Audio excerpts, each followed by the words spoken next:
ஓம் சாந்தி. பிரம்மா பாபா சமான் நாம் ஆகுவதற்காக அவருடைய 18 ஃபுட் ஸ்டெப்ஸை பார்த்து கொண்டிருக்கின்றோம். இந்த அவ்வியக்த மாதத்தினுடைய ஆரம்பத்திலிருந்து ஜனவரி 1ஆம் தேதியிலிருந்து இன்று 10வது அடியாக நாம் பார்க்க இருப்பது பிரம்மா பாப் சமான் எவர் ரெடியாக, அதாவது எப்பொழுதும் தயாரானவராக இருங்கள் என்று. ஏன்னா பிரம்மாவுடைய லைஃப் ஹிஸ்டரியில் கூட நாம் இதை பார்க்கின்றோம். அவருக்கு ஆர்டர் வந்தது, ஒரு வினாடியில் நீ அவ்வியக்தமாக வேண்டும் என்று. அவர் அடுத்த நொடியை கூட எதிர்பார்க்கவில்லை. ஆக எவர் ரெடி என்றாலே, எப்பொழுதும் தயாராக இருப்பது என்றாலே அதிகபட்சமாக நாம் ஒரு நொடிதான் எடுத்துக்கொள்ளலாம். அடுத்த நொடியை நாம் எடுத்துக்கொள்ள முடியாது. அதனால தான் நம்ம ராஜயோக கல்வியில ஜீவன் முக்தி என்பதை கூட ஒரு நொடியில தான் நாம் அடைகின்றோம் என்று பாபா கூறுகின்றார். ஆனா ஒரு கொடியில எப்படி நாம தயாராவது, எப்படி நம்மளை சம்பன்னமாக்க கொள்வது என்பதுதான் ஒரு விசித்திரமான அனுபவமாக இருக்கின்றது. இன்னொன்னு, இந்த உலகத்துல எவர் ரெடி என்ற ஒரு வார்த்தையே கிடையாது. அதுக்கு மீனிங்கும் கிடையாது. ஏன்னா ரெடி ஆகுறதுக்கு எப்பொழுதுமே தயாராகும். ரெடி என்றாலே என்ன அர்த்தம்? நாம நம்மளுடைய லட்சியத்தை அடைவதற்காக தயாராகுதல். அப்ப லட்சியமும் லட்சணமும் சமமாக இருந்தால்தான் நம்மளை எவர் ரெடி என்று சொல்ல முடியும். ஆனாலும் பாபா சொல்றாரு, நான் எப்படி எவர் ரெடியா இருந்தேனோ அதே மாதிரி நீங்க கூட எவர் ரெடியாக இருங்கள். அப்ப எவர் ரெடியாக நாம் இருப்பதற்கு என்னென்ன முயற்சிகளை செய்யணும்? ஒரு வானிலை, அவ்வியக்த வானிலை பாபா ரொம்ப அழகா சொல்றார். 3 லைட்டு உங்ககிட்ட இருந்தா போதும். ஒன்று லைட் அப்படின்ற ஒளி, இன்னொன்று மைட் அதாவது சக்தி, 3வது டிவைன் இன்சைட் உங்களுடைய தெய்வீக கணக்கு அல்லது தெய்வீக தன்மையினுடைய ஆதாரம். ஆக லைட், மைட், டிவைன் இன்சைட், இந்த 3 மூலமாகத்தான் நம்ம எவர் ரெடியாக ஆக முடியும். பாபா இன்னொரு இடத்துல சொல்றாரு, சம்பூர்ணமாவது என்றால் என்ன? நாம சம்பன்னம் சம்பூர்ணம் ரெண்டையுமே ஒன்னா நினைச்சுக்கிட்டு இருக்கோம். ஆனா அதுக்கு டிஸ்டிங்க்ட் டிஃபரெண்டா பாபா விளக்கம் சொல்றார். சம்பூர்ணமாவது என்றால் ஒன்று கடந்து செல்வது, இன்னொன்று தந்தையை நாம துணையாக்கி கொள்வது. இப்ப தந்தையை நாம துணையாக்கி கொள்ளுகின்றோம் என்றால் கம்பெனி ஆர் கம்பேனியன்ஷிப், இந்த ரெண்டினுடைய அனுபவத்தையும் நாம பெற்றுக்கொண்டே இருப்பது. அதுவும் எப்படி? நிரந்தரமாக. இன்னொன்று கடந்து செல்வது என்றால் கீப் கோயிங் ஆன், நாம் சென்று கொண்டே இருக்க வேண்டும். அப்ப நாம எப்போதுமே சென்று கொண்டு இருக்க வேண்டும் என்றால் எந்த ஒரு கவர்ச்சிக்கும் நாம உட்பட்டு விடக்கூடாது, நாம நின்று விடக்கூடாது. ஆக நாம கடந்து செல்ல வேண்டும் என்றால் முதல்ல லெட் கோ பண்ணுபவர்களாக இருக்க வேண்டும், விட்டு விடுபவர்களாக இருக்க வேண்டும். எதை நாம பிடித்து வைத்துக் கொள்பவர்களாக இருக்கக்கூடாது. எது வரைக்கும் நாம விட்டு விடவில்லையோ அது வரைக்கும் அது நம்மளை விடாது. அதான் பாபா ரொம்ப அழகா சொல்றாரு, சோடோ தோ சூட்டே, நீங்க விட்டாதான் அது உங்களை விடும் அப்படின்னு சொல்றாரு. நீங்களே பாருங்களேன், விகாரங்கள்ல இருந்து கூட நம்ம வெற்றியிடறதுக்கு எவ்வளவு நேரத்தை எடுத்துக்கிறோம். முயற்சி ஆண்டாண்டு காலமா செய்யறோம். ஆனா அந்த முயற்சியினுடைய பலன் அல்லது ரிசல்ட் ஒரு வினாடியில தானே நமக்கு கிடைக்கின்றது. வருஷம் முழுக்க நம்ம படிச்சாலும் 3 மணி நேரமா எக்ஸாம் எழுதினாலும் நம்மளுடைய ரிசல்ட் ஒரு செகண்ட்ல தானே வெளிப்படுகின்றது.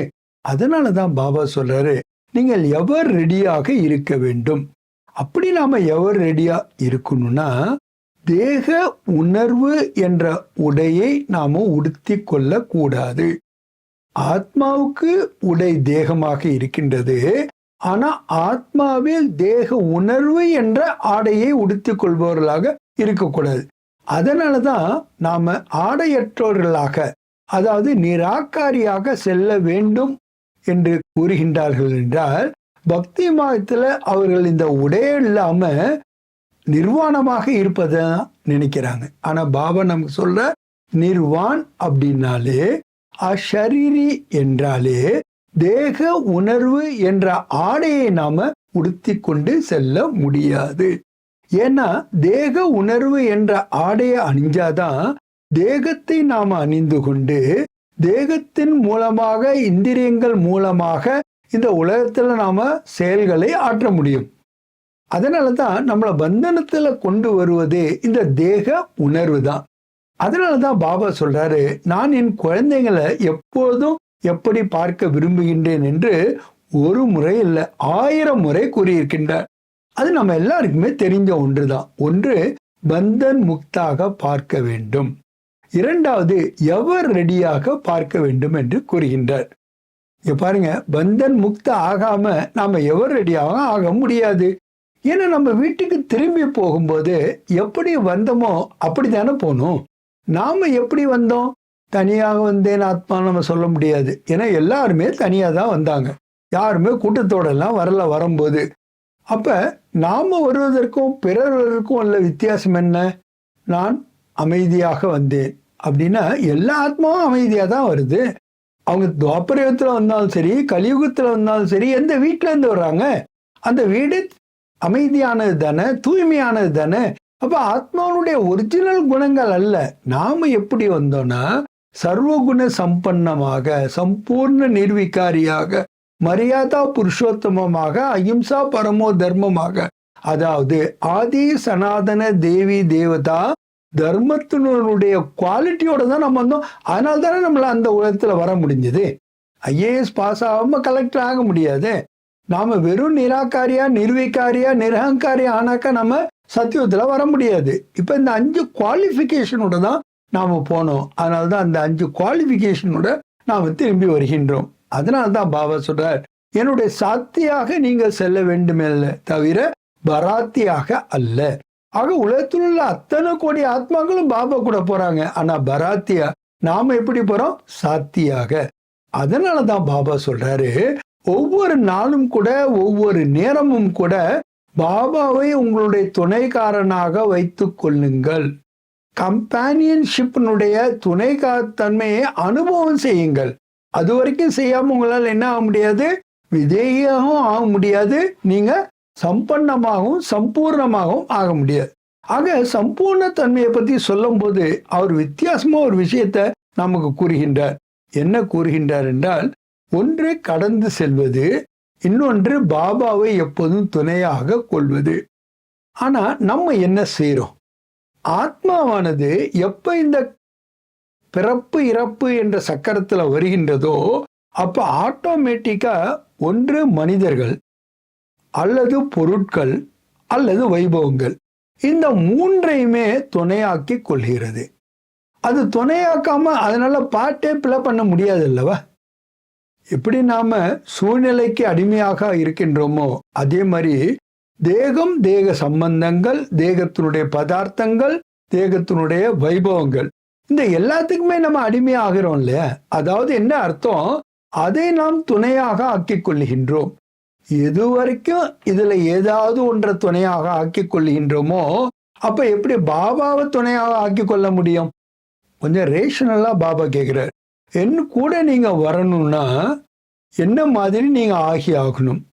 என் கூட நீங்க வரணும்னா என்னை போன்றவர்களாக நீங்கள் இருப்பதோடு மட்டுமல்லாமல் திரும்ப நீங்க 2 யுகங்களுக்கு ராஜ்யத்தை பரிபாலனை பண்ணக்கூடிய சக்திகளை, கலைகளை, அதற்கான திறன்களை நீங்கள் பெற்றவர்களாக இருக்க வேண்டும். அதுக்கு தான் பாபா நமக்கு இப்ப ஸ்ரீமத் கொடுத்திருக்கின்றார். அந்த சிரேஷ்டமான வழியின்படி நாம நடக்கும் பொழுதுதான் நம்ம அடிப்படையாக நிராகாரி, நிர்விகாரி, நிரகாரி ஆவதோடு சர்வகுண சம்பன்னமாக, சோலாகலா சம்பூர்ணமாக, சம்பூர்ண நிர்விகாரியாகவும் நம்மளால ஆக முடிகின்றது. அதனாலதான் பாபா சொல்றாரு, எவர் ரெடி என்றாலே கடந்து செல்பவர்கள். பாஸ் பண்ணிட்டு போயிட்டே இருக்கோம். ஒரு வினாடி கடந்துதான் முடிஞ்சதுன்னு ஃபுல் ஸ்டாப் வைக்கணும். நம்ம சில நேரம் பேசுவோம், 1 மாசத்துக்கு முன்னாடி நடந்தது, 1 வருஷத்துக்கு முன்னாடி நடந்தது, பல வருஷத்துக்கு முன்னாடி நடந்தது, திரும்பி அதை பேசிக்கிட்டு இருக்கோம். அப்படின்னா என்ன அர்த்தம்? we are wasting our energy, we are wasting our time, we are wasting what we are not supposed to do it. இப்ப நாம என்ன செஞ்சு சேமிப்பு கணக்கு ஏற்றுக்கொள்ள வேண்டுமோ, இப்ப நாம என்ன செஞ்சு புண்ணியத்தை ஏற்றுக்கொள்ள வேண்டுமோ, இப்ப நாம என்ன செஞ்சு ஸ்வராஜ்ய அதிகாரியின் மூலமாக விஸ்வராஜ்ய அதிகாரி ஆகணுமோ, இப்ப நாம எப்படி மாயா ஜீத் அல்லது பிரகிருதி ஜீத் ஆக வேண்டுமோ, அதற்கு பதிலாக எவ்வளோ வேஸ்டேஜ் பண்ணுறோம் பாரு. அப்போ வேஸ்டாக இருக்கனால தான் நம்மளால் என்ன இருக்க முடியல, பவருடைய அனுபவத்தை செய்யவே முடியல. அதனால தான் பாபா சொல்றாரு, எவர் ரெடியாக, அதாவது எப்பொழுதும் தயாரானவர்களாக நீங்கள் இருங்கள். மேலும் பாபா சொல்றாரு, எப்பொழுதும் எவர் ரெடியா இருக்கோங்கன்னா, ஒன்று சர்வசக்திவான்னு சொல்றார். அந்த சர்வ சக்திவான் எப்படி நீங்க ஆகுறீங்கன்னா, சர்வ அஸ்திரதாரியாக ஆகின்றீர்கள். அனைத்து சக்திகளையும் ஆயுதங்களாக தரித்து கொண்டிருப்பவர்களாக இருக்கின்றீர்கள். ஏன்னா எப்ப நீங்க இந்த சஸ்திரங்கள் இல்லாம சண்டைக்கு போகும்போது வெற்றி எப்படி அடைய முடியும்? அப்ப எதிரி எப்படிப்பட்ட ஒரு ஆயுதத்தை பயன்படுத்துகின்றாரோ அதற்கேற்ப நீங்க இன்னொரு ஆயுதத்தை பயன்படுத்தினாதான் வெற்றி அடைய முடியும் அல்லவா? ஆக நீங்க வெற்றி சொரூபமாக, சித்தி சொரூபமாக ஆக வேண்டும் என்றால் அஷ்ட சஸ்திரங்களை அணிந்தவர்களாக இருக்க வேண்டும். அதாவது அனைத்து சக்திகளையும் நீங்க எப்போதும் தாரணை செய்பவர்களாக இருக்க வேண்டும். அதுல ஒரு இடத்துல பாபா ரொம்ப அழகா சொல்றார். என்னன்னா, பாபா யாரு? சர்வ சக்திகளின் போதகர். அவரு சர்வசக்திவான்னு சொல்லல, அது இருக்கிறது என்று போறார். அவர் அப்படிதான் இருக்காரு. அவருடைய துணையில இருக்கனால தான் நம்ம சக்தியில பெறுகின்றோம். ஆனா பாபா சொல்றாரு, சர்வ சக்திகளின் போதகரின், அதாவது நம்மளை அப்படிப்பட்டவர்களாக ஆக்குகின்றார். அதன் மூலமாகத்தான் நாம எவர் ரெடியாக ஆகின்றோம். ஆக நான் எவர் ரெடியாக இருக்கின்றேன் என்றால், அனைத்து சக்திகளின் ஆயுதங்களையும் அணிந்தவராக இருக்கின்றேன் என்றால், அனைத்து சக்திகளின் போதனை என கொடுப்பது யாரு? சர்வசக்திவான். அந்த கல்வி முறையின் மூலமாக நான் ஆயுதங்களை தரித்து கொண்டு இருப்பதனாலதான் நான் எப்பொழுதும் வெற்றி சொரூபமாக இருக்கின்றேன். நான் வெற்றி சொரூபமாக இல்லாம வெற்றியினுடைய பலனை, பிராப்திய என்னால எப்படி அடைய முடியும்? நான் ஒவ்வொரு நேரமும் தோல்வி அடைந்து கொண்டே இருந்தால் அந்த தோல்வி என்னுடைய சம்ஸ்காரமாக ஆகிவிடுகின்றது. ஆக சங்கமயத்தினுடைய ஒரு சர்வ சிரேஷ்டமான நேரத்தினுடைய வரதானமே என்னன்னா, நாம எப்படிப்பட்ட சம்ஸ்காரம் உடையவர்களாக ஆக விரும்புகின்றோமோ அப்படிப்பட்ட சம்ஸ்காரத்தை நம்மளால உருவாக்கி கொள்ள முடிகின்றது. அதனால்தான் பாபா சொல்றாரு, இந்த கணக்கு வழக்குலாம் நம்ம சொல்றோம் இல்லையா, அதெல்லாம் ஒரு மரம் மாதிரி. அந்த மரத்தை நீங்க வெட்டணும்னா முதல்ல நீங்க நினைவுல மூழ்கக்கூடியவர்களாக இருக்க வேண்டும். அதுக்கு விதை சொரூபமாக இருக்க வேண்டும். மரத்திலேருந்து நீங்க விலகணும்னா விதைக்கு போய் தான் ஆக வேண்டும். ஆக விதை ரூபத்தில் நீங்க எவ்வளவு இருக்கீங்க, அன்புல நீங்க எவ்வளவு மூழ்கி இருக்கீங்க, அதை பொறுத்து தான் உங்களால எவர் ரெடியாக ஆக முடியும். ஆக எவர் ரெடி நமக்கு சொல்றது என்ன? எந்த ஒன்றை நீங்க செய்வதற்கும் சரி, அது முடிவெடுக்கிறதானாலும் சரி, நடைமுறைப்படுத்துவது ஆனாலும் சரி, உங்களை நீங்க மாற்றிக்கொள்வது ஆனாலும் சரி, விகாரங்களை வெற்றி அடைய வேண்டுமானாலும் சரி, குணங்களை நீங்கள் தாரணை செய்ய வேண்டுமானாலும் சரி, உங்களுக்கு கொடுக்கப்பட்ட நேரம் எவ்வளவு? ஒரே ஒரு நொடி. அந்த ஒரு நொடிக்கு மேல் அடுத்த நொடியை நீங்கள் எடுத்து வைக்க முடியாது. ஏன் அதுக்குன்னு பாபா சொல்றேன்னா, அந்த மதி சோ கதி, கடைசியில நீங்க எந்த ஸ்மிருதியில இருக்கீங்களோ அதை பொறுத்து தான் உங்களுடைய ஃபியூச்சர் ஆக போகுது. அதுக்கு எவ்வளவு நேரம் கொடுக்கப்பட்டிருக்கிறது? ஒரு வினாடி தான். அதனாலதான் பாபா சொல்றாரு, நீங்க உங்களுடைய லட்சியத்தை முழுமையாக அடைய வேண்டும் என்றால் எப்போதும் எப்படி இருக்கணும்? எவர் ரெடியாக இருக்க வேண்டும். ஏன்னா சம்ஸ்காரத்தை நம்ம மாற்றுபவர்கள் அப்படின்னா அதுக்கு ஒரு யுக்தியை பாபா சொல்றார். அதுக்கு ராச லீலைய ஒரு உதாரணமாக சொல்றார். அந்த சம்ஸ்காரத்துல நீங்க பண்ண வேண்டியது ரெண்டு தான். ஒன்று நீக்குபவர்களாக இருக்கின்றீர்கள், இன்னொன்று இணைப்பவர்களாக இருக்கின்றீர்கள். ஆத்மா பரமாத்மாவுடைய இணைப்பை ஏற்படுத்துகின்றது, விகாரங்களை நீக்குவதாகவும் இருக்கின்றது. விகாரங்களை நீங்க நீக்காம, தூய்மை ஆகாம அவருடைய உங்களை நீங்க இணைக்கவே முடியாது. ஆக சம்ஸ்கார் பரிவர்த்தன் என்பது ஒன்று நீக்குவது, இன்னொன்று இணைப்பது. எவ்வளவு சுலபமாக அதை நமக்கு புரிய வைக்கிறார் பாருங்க. ஆக இந்த நீக்குவதற்கும் உங்களுக்கு நேரம் ஆகக்கூடாது, பாபா கூட உங்களை இணைப்பதற்கும் நேரம் ஆகக்கூடாது. உங்களுக்கு மேக்சிமம் கொடுக்கப்பட்டிருக்கக்கூடிய நேரம் எவ்வளவு? ஒரு நொடி தான். அதனால தான் பாபா சொல்றாரு, ஆன்மீகத்தன்மையை, த ஸ்பிரிச்சுவாலிட்டிய உங்களுடைய தொடர்புலையும் சம்பந்தத்திலையும் பரப்புவதற்கு கூட உங்களுக்கு கிடைத்திருக்கக்கூடிய நேரம் எவ்வளவு? ஒரு வினாடி தான். அதனால தான் பாபா சொல்றாரு, நீங்க எப்பொழுதும் எவர் ரெடியாக இருக்க வேண்டும் என்று. ஆக உங்களுக்குள்ள நீங்க சிரேஷ்டமான சம்ஸ்காரத்தை சேர்க்க வேண்டுமானாலும் சரி, பிறருடைய சிரேஷ்டமான சம்ஸ்காரத்தோடு உங்களை இணைத்து கொள்ள வேண்டுமானாலும் சரி, அதற்கு தான் பாபா ராஸ் லீலா என்று கூறுகின்றார். ராஸ் லீலால ஒவ்வொருவரும் தனிப்பட்டவர்களாக இருக்கின்றார்கள். அவர்களுக்கென்ற சம்ஸ்காரங்கள் இருக்கின்றன. அப்புறம் எப்படி அவங்க எல்லாம் ஒரு இறைவனுடைய நினைவுல, அவருடைய போதையில, தங்களுடைய பெருமையில இணைகின்றார்கள் என்றால், அனைவரும் கூட சிரேஷ்டமான சம்ஸ்காரத்தை இணைக்கக்கூடியவர்களாக இருக்கின்றார்கள். பலகீனமான, வீணான அல்லது நெகட்டிவ் சம்ஸ்காரங்களை கடந்து செல்பவர்களாக இருக்கின்றார்கள். ஆக இந்த வேலை கடந்து பாபாவுடன் இணைந்து மற்ற சிரேஷ்டமான ஆத்மாக்களுடன் இணைந்து லீலைகளை செய்பவர்கள் தான் ராசலீலா என்று அழைக்கப்படுகின்றது. ராசலீலா சத்தியுகத்தில் நடக்கிறது இல்லை, இங்கேயும் இப்பயுமே தான். இப்பயே பாருங்களேன், சேவையினுடைய களத்துல நாம வரும்போது எங்க சண்டை வருது, எங்க மோதல் வருது? சம்ஸ்கார மோதல் தான். எல்லாருக்குமே லட்சியம் ஒன்னா இருந்தாலும் கூட, எல்லாருக்கும் பாபாவுடைய டைரக்ஷன் கிடைத்து கொண்டிருந்தாலும் கூட, பாபா எந்த விதமான வித்தியாசமின்றி பாரபட்சமின்றி எல்லாருக்கும் எல்லாம் கொடுத்து கொண்டிருந்தாலும் கூட, ஏன் நாம சண்டை போட்டுக்கிறோம்? நம்மளால ராசலீலை ஏன் செய்ய முடியல? நாம நமக்குள்ள இருக்கக்கூடிய விகார சம்ஸ்காரத்தை கடந்து செல்ல முடியாம இருக்கிறோம், அல்லது உயர்ந்த சம்ஸ்காரம் உடையவர்களோட நம்மளை இணைத்துக் கொள்வதற்கான அந்த தகுதி இல்லாம இருக்கின்றோம். ஆக பாபா இப்பயே நமக்கு இந்த புருஷோத்தம சங்கம யுகத்துல ராசலீலையை கற்றுக் கொடுக்கின்ற, அதாவது சம்ஸ்கார் பரிவர்த்தனையை கற்றுக் கொடுக்கின்ற, அதாவது தீமைகள், குறைபாடுகள், நன்மை அற்றவைகளை நீக்குவதற்கும் உயர்ந்தவற்றை நாம் தாரணை செய்வதற்குமான வழிவகைகளை கூறுகின்றார். அதனாலதான் உலகத்தினர் பர்சனாலிட்டியை மாற்ற முடியாது என்று கூறுகின்றார்கள். ஆனா பாபா சொல்றாரு, இம்பாசிபிள பாசிபிளா செய்யக்கூடியதுதான் இந்த இறை ஞானம், இறைவனுடைய அவதாரம் என்று கூறுகின்றார். ஆக ராசலீல என்னங்கிறதையும் நாம தெரிஞ்சுக்கிறோம். மாஸ்டர் சர்வசக்திவான் கூட மாஸ்டர் சர்வ சஸ்திரதாரியாக நாம் எப்படி இருக்கின்றோம் என்பதையும் பார்க்கின்றோம். ஆக பாபா நம்மளை எப்படி பார்க்க விரும்புகிறார் அதையும் பார்த்தோம். ஒன்று பந்தன் முக்தாக, இரண்டாவது எவர் ரெடியாக.